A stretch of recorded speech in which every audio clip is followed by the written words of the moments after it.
Hello, this is going to be the first tutorial in a series of many in how to get into early game development and early coding.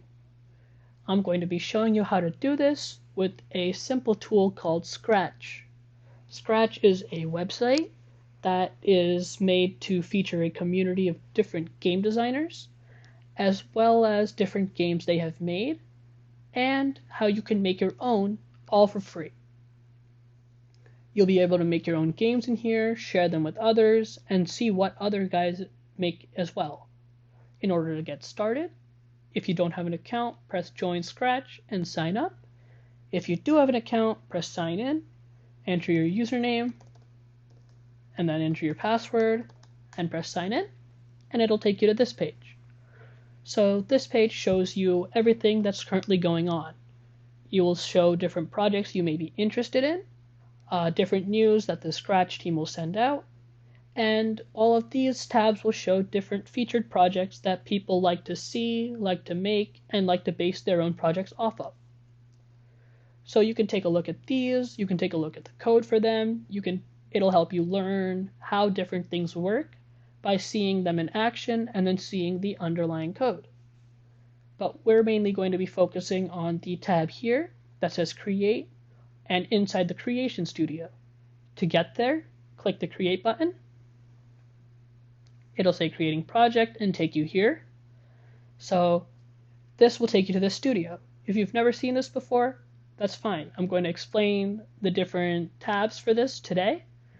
And next time we're going to get a look into what different code can do or how this works and what each code brick does. So first we're going to focus on this side, where you have sprites. The sprite is the most basic part of this creation.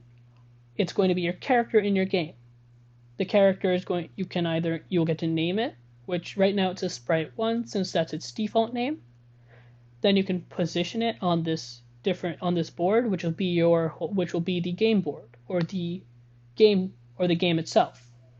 You can set its direction, so how it's facing, either this way, up, left, or down, and you can set its size, make it bigger or smaller. This character, when you click on each character, it opens its set of code, costumes, and sounds. Each character has a separate set of code, costumes, and sounds. So this one has its own, and then if I added another one here, that would have its own separate set, which allows you to control each character by itself.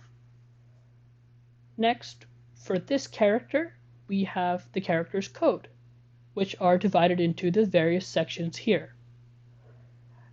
Through the tutorials, you'll be using most of these sections and most of the code within these sections in order to move your character, animate it, change how it looks, change what it says, or make it say something, and then make it controllable with different things like when you press a button on your keyboard or when you click your mouse.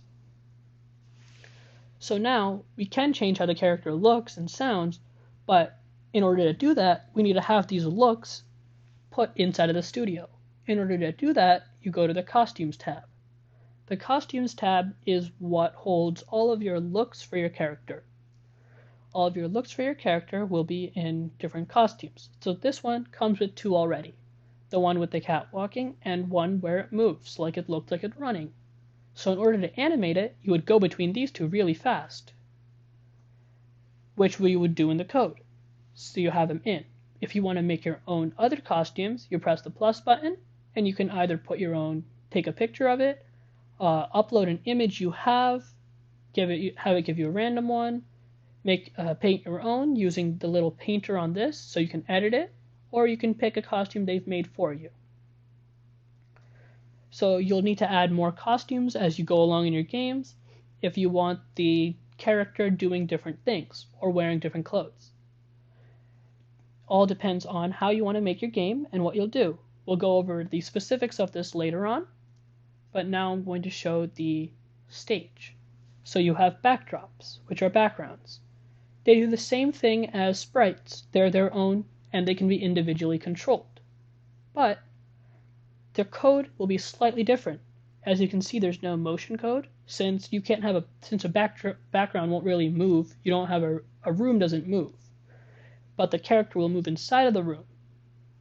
You can switch the background. You can play sounds in the background and make sure until it switches or whatever happens, and do the same thing as you would with the character, except for the moving, which we'll cover in the future when we want to switch different backgrounds, like when the character moves from a room to another room. This has its own backdrops tab, which will let you make more backgrounds. So this one is currently just white. If you want to add another one, or you can change this one and paint inside of it, and it'll change the entire thing. Or you can add another one by choosing a picture, by taking a picture of it, by uploading a picture, by a random one, just like you would with a sprite's costume.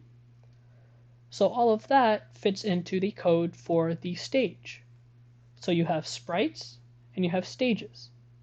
This is the most basic part of Scratch. Then each one comes with its own separate code. Each sprite that you add will have its own code. So if I have sprite 2 here, that'll have its own code, and it won't show when I click sprite 1. Same thing with backdrop 1. So let's say I click the code here, and I put move 10 steps. If I click background, it won't show because now we're in the code for the background. That's how the coding works for Scratch. Each little piece has its own code, and you have your own animations and controls for each little piece. So this has just been an explanation as to how to get into Scratch, what happens when you create a project, and the different things that we'll be looking at. In the next videos and the coming videos, we'll be actually working here and moving these characters, and then focusing on different things like moving with our keyboards. For now, this has been an introduction to Scratch, and I will come with the next few videos in the future, and thank you for watching.